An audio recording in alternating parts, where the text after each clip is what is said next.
And I don't know if you've noticed, as we were reading the Psalm 40, there was quite a lot going on in this Psalm. 17 verses in total, a whole lot of descriptions, David crying, David pleading for help, making declarations about what people are going to do in response to God, making reassurances of what he will do for God, making requests, petitions for him to be met in his need in the moment. There's a lot going on in the psalm. On top of that, we don't actually know the specific context of this psalm.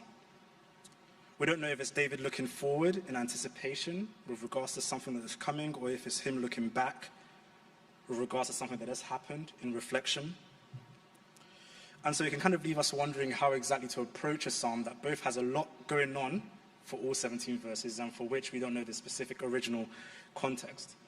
And I want us to actually try and treat the entire 17 verses. So it's a bit of an ambitious goal here. And I think the best way to approach all 17 verses, if we take all of them into account, I want to suggest that we should look at Psalm 40 as a sort of picture of the Christian experience of God. What does it mean to encounter the living God? What does it look like? What words could we put to name the deep and transformative encounter that one is to have with God if they are to say they have met the true and living God? This is a vitally important question because we all long to be transformed. And there is a part of us that understands that deep transformation requires a deep experience with something far beyond ourselves. That is to say, true transformation needs to come from somewhere we have never been in order to take us to somewhere we have never been.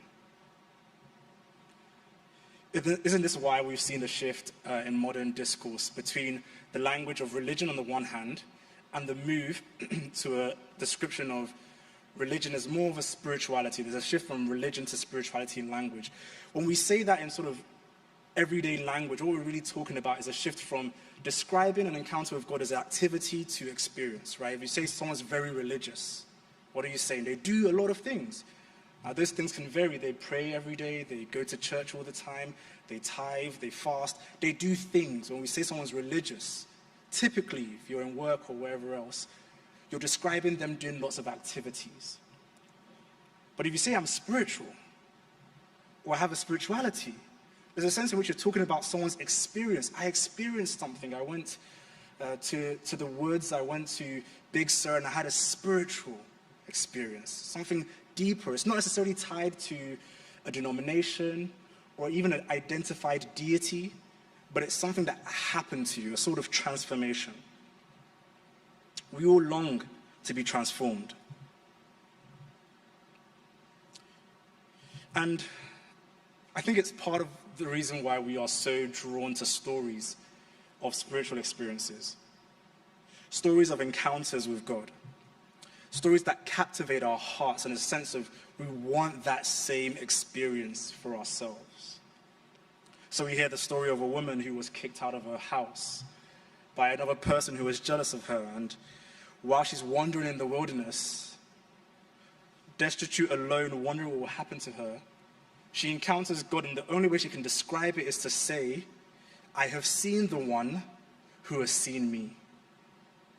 And all of a sudden we understand what it means, the longing to be seen at the precise moment when we are invisible, to be able to say that someone has seen me. We hear stories of the man who, running away from his brother, who is out to get him, scared for his life, finds himself asleep at night in the wilderness by himself, only to wake up to find that a stranger is wrestling him, and he's fighting for his life. Fights all night, and at the arrival of the dawn, the stranger says, I have to go, but I'm going to change your name, because you've just wrestled with God, and you've won. A deep experience with God that is transformative. The deep longings of his heart all of a sudden met in the strangest of places. To experience God is to experience a climactic moment of transformation where on the one hand it breaks us down and dismantles the most destructive elements of our lives, while on the other hand it takes us to a place that our hearts have always longed to see. To make sense of the Christian experience with God, therefore, is to come to terms with both our deep need for that which we could never give to ourselves, and to come to terms with the deep hope for that which we could never be by ourselves. We have a deep need that we can never give to ourselves, and we have a deep hope for that which we can never be by ourselves. And so in this psalm, I want to center the entire psalm on 3 words, so I'll sort of cover the canvas of this psalm: deliverance, desire, dependence. To describe the Christian experience of God, a sort of anatomy of the Christian experience of God. Deliverance, desire, dependence. First of all, deliverance, verse 1 to 5. The central picture here from verse 1 to 5 starts with one of deliverance. Right? So verse 1 and 2, David says, I was waiting patiently for God. He inclined to me, he heard my cry. Verse 2, he drew me up from the pit of destruction, out of the miry bog, and set my feet upon a rock, making my steps secure. David describes his experience of God as one of deliverance. And the word pit here, a good way to describe it, a good way to understand the pit, is a place that you're stuck in, but a place you can't get out of. A place you are stuck and can't get out of, and you honestly have no desire to stay in, right? He's in this place that he can't get out of, but has no desire to stay there. And the initiating cause of his deliverance from a place where he is stuck is the work of God. Notice verse 1 to 3, all the verbs that are associated with God. He inclined to me. God heard my cry, drew me up, set my feet, made my steps secure, put a new song in my mouth. That's God at work in the life of David. In delivering him, God moves David from a place where he is stuck in a pit, in a miry bog, slimy, muddy experiences of difficulty, to a place of stability, a place of newfound joy. This is my song. He's put a new song in my mouth. And a place of praise. I think David, therefore, in describing his experience of deliverance, is describing the Christian experience with God as one of deliverance, and therefore an experience of grace. David had nothing to do with his deliverance. Every single action was rooted in the work of God. One pastor describes it as, in describing grace and the work of deliverance, as an act of one-way love. One-way love. It is love that is coming at you and has nothing to do with you. You don't contribute anything to it. It comes at you, has nothing to do with you. One-way love. All David can do is wait. Sometimes that's the hardest thing to do. Waiting is one of the most frustrating reminders of our powerlessness. And I think in our 21st century, we are all too aware of just how frustrating that sense of powerlessness can be. 2 weeks ago, I believe, I got my driver license renewed. And I remember the first experience I had in the DMV in St. Louis. I was completely oblivious to what I was getting myself into. I walked into that place at 1:15 p.m. or something like that, thinking it's going to be a 15-minute experience. I'm going to walk in, I'm going to show them the documents, they're going to give me this pass, and I'm going to be out of my way. 4 hours later, I remembered how powerless I am. They gave me that ticket, said, sit yourself down, and all I could do was wait. And every now and then, there was always the one person, right, who was frustrated with waiting and would stand up and say, excuse me, only to be told, yeah, you can sit back down. You have no power here. The DMV is far stronger than you. That one-way love, that grace, that act of deliverance is an assault on our attempts at self-deliverance because it reminds us that we are powerless to save ourselves. I remember reading this summer a review of a book that just came out by Alison Bechdel. She's an author, novelist, and she wrote a book called The Secret to Superhuman Strength. The Secret to Superhuman Strength. It's something of an autobiographical novel. And she charts her life, really from birth up to her present time, and she's roughly in her 60s. And each chapter charts a decade in her life. And a common theme, almost from her, I would say, her teenage years, is her obsession with fitness, her obsession with exercise. And she notes how her obsession with exercise really began as a way of her coping with her deep, problematic experiences with her family, a way of bearing with life, a way of escaping the problems of life. But that obsession, which starts off being good for her in a sense of giving her some sort of avenue to release her stress and her frustration, becomes really problematic. And then near the end of the book, she notes how she returned back to exercise as a way of escaping the strains of her marriage and her problem with drinking. And when she's reflecting on this episode, where she's running to exercise to escape her problem with drinking and the strains in her marriage, she writes that she found herself torn between two polar experiences of the self. On the one hand, there were moments where she found herself enlarged, her ego enlarged. She describes herself doing a pull-up, and when she clears the bar, she screams, "I am self-sufficient." But then on the other end, when she can't escape from her drinking problem, when she can't escape from her strained marriage, she finds herself in her bed, unable to move, saying, "I am meaningless." She finds herself stuck between the self as either enlarged or erased. And in the middle is her attempt at self-deliverance.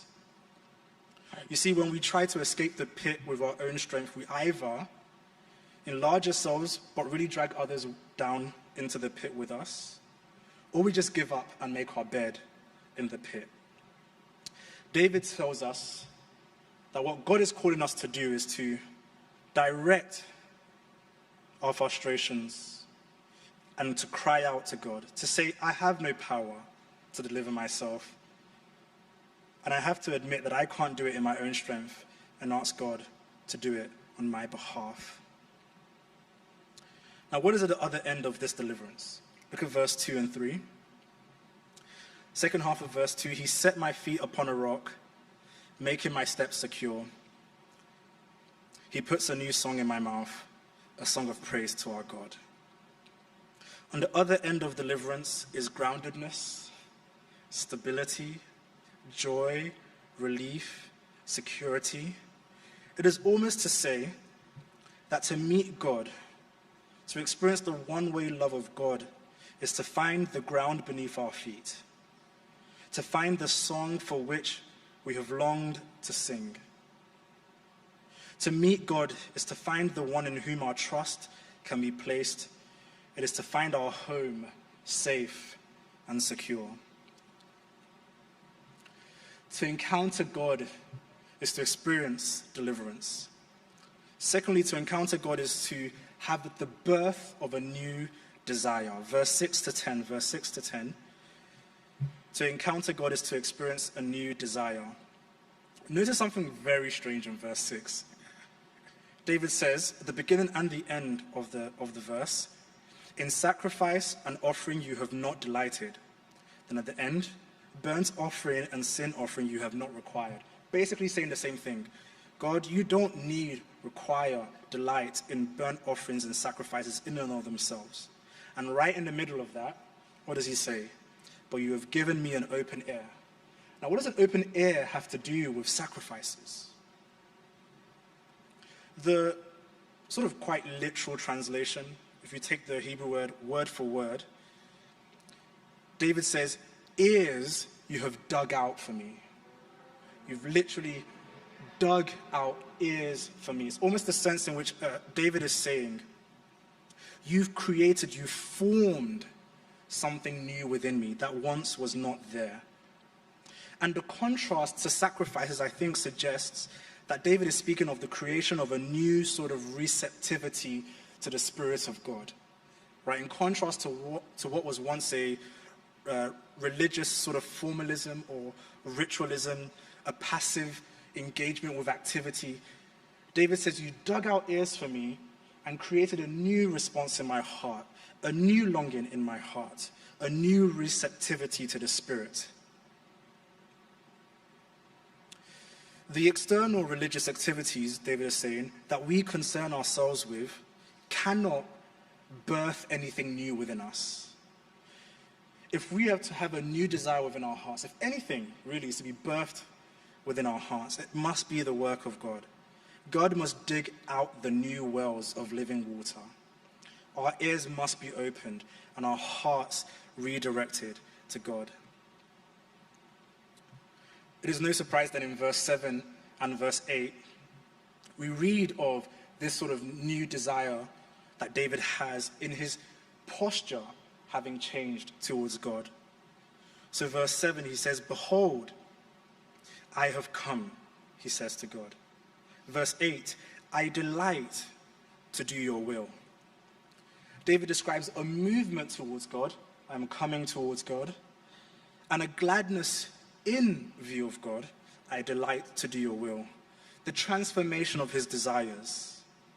What was once a passive, external ritualism has become an internal, active, vibrant movement towards God.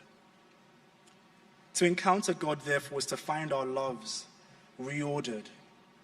Not just turned away from bad things to God, but even turned away from good things to God.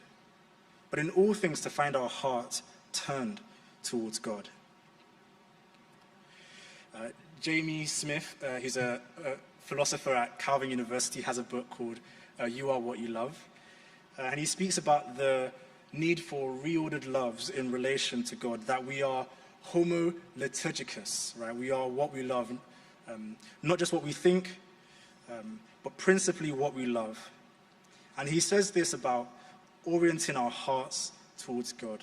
Jamie Smith writes, "Our orienting loves are like a kind of gravity, carrying us in the direction to which they are weighted. If our loves are absorbed with material things, then our love is a weight that drags us downward to inferior things. But when our loves are animated by the renewing fire of the Spirit, then our weight tends upward." When we find our loves animated by the Spirit of God, we find ourselves moving up to the heavenly places where Christ is seated. One more aspect of this new desire. David goes on in verse 9 and 10 to describe this new desire as one that cannot be contained. So he writes 3 times a negative affirmation. Verse 9, "I do not restrain my lips." Verse 10, "I do not hide your deliverance." And in the end of verse 10, "I have not concealed your steadfast love." This new desire, this new oriented love towards God cannot be contained. Love is always public, always shows forth. What is internal must become external. Augustine, commenting on verse 9, he writes, "The lips must proclaim what is in the heart. This is an injunction against fear. But the heart must have in it what the lips say. This is an injunction against insincerity." He describes this freeness of declaration of love for God as an injunction against insincerity. I like that phrase. It's a protest against insincerity. The only sincere thing to do for a Christian who has encountered God is to proclaim their love for God. You see this all throughout the Gospels. John chapter 4, when Jesus Christ meets the Samaritan woman, he says to her, "Give me water." She says, "What are we doing talking?" And he notes that, this water that you're going to give me will make me thirsty again, but the water that I will give you is living water that means you will never thirst again. In that encounter with God that the Samaritan woman has, she returns to her village and says, "Come and see the man who told me everything I did. Come and see him." And when they come to him, they believe for themselves. Because when one encounters God, the only sincere thing to do is to proclaim the work of God. Think of John chapter 9, when the blind man is made whole and he can see. The Pharisees don't like that this has happened. People are responding with praise to God, to Jesus Christ. And so the Pharisees try to pressure him to recant. They try to pressure the parents of the blind man to recant. And the blind man basically says, "Listen, I don't know what all this politics is about you and Jesus Christ or whatever else. All I know is this: I once was blind, but now I can see. I have to be sincere. I have met with the living God, and now I can see." Lastly, the Christian experience of God, the encounter with God, is one of dependence. Verse 11 to 17. Now, this section is a very interesting portion of the psalm. A number of commentators suggest that Psalm 40 is actually originally two different psalms that were stitched together.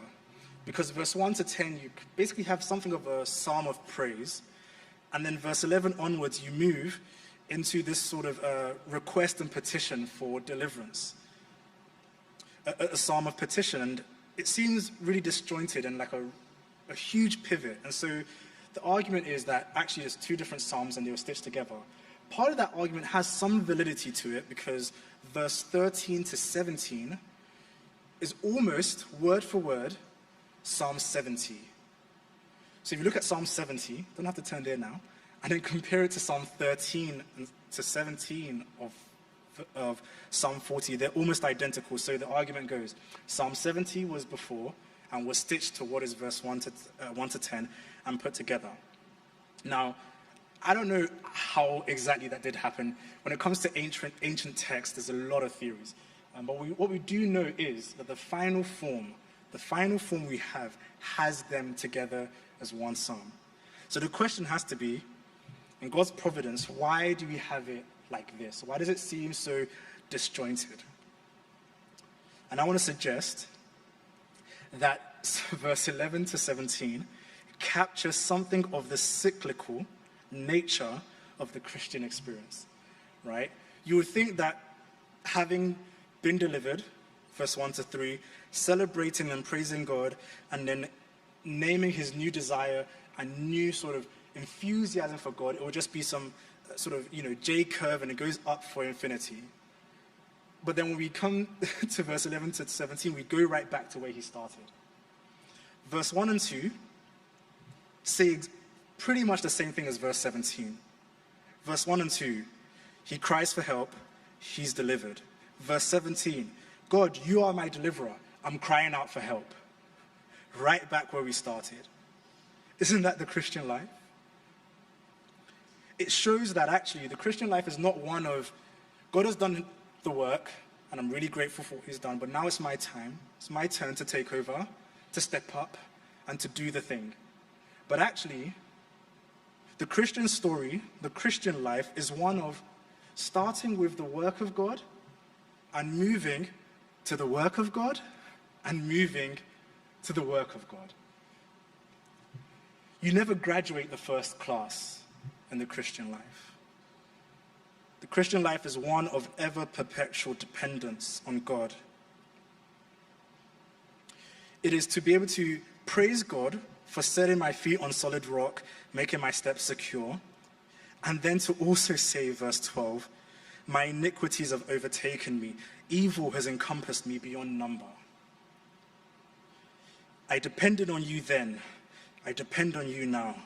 Lord, do not leave me.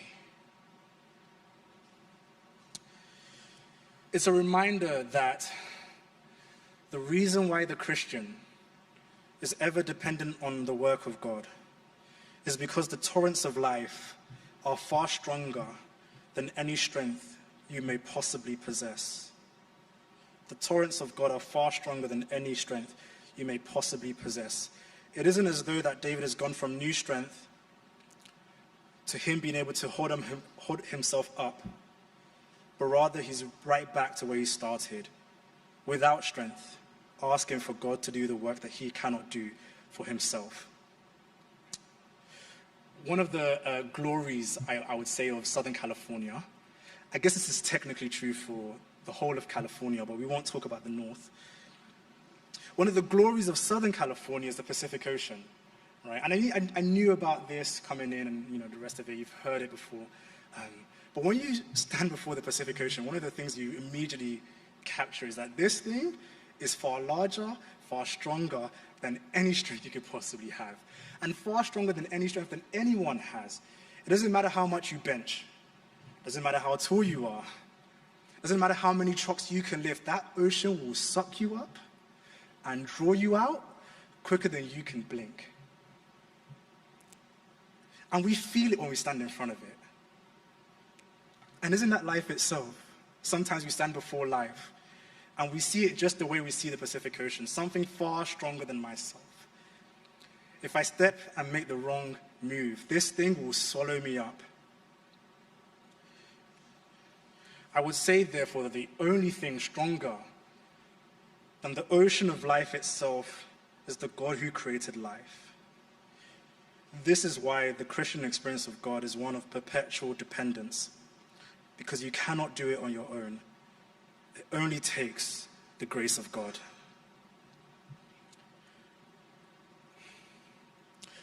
So when we take stock of our lives, acknowledging the pit that we're stuck in, acknowledging that our hearts wander in 1,000 directions, when we acknowledge the disillusionment that we often experience with life itself, we might be tempted to see this description of the encounter with God and assume that it's a call for us to stand up, to step up, to do more, to climb up the ladder to God.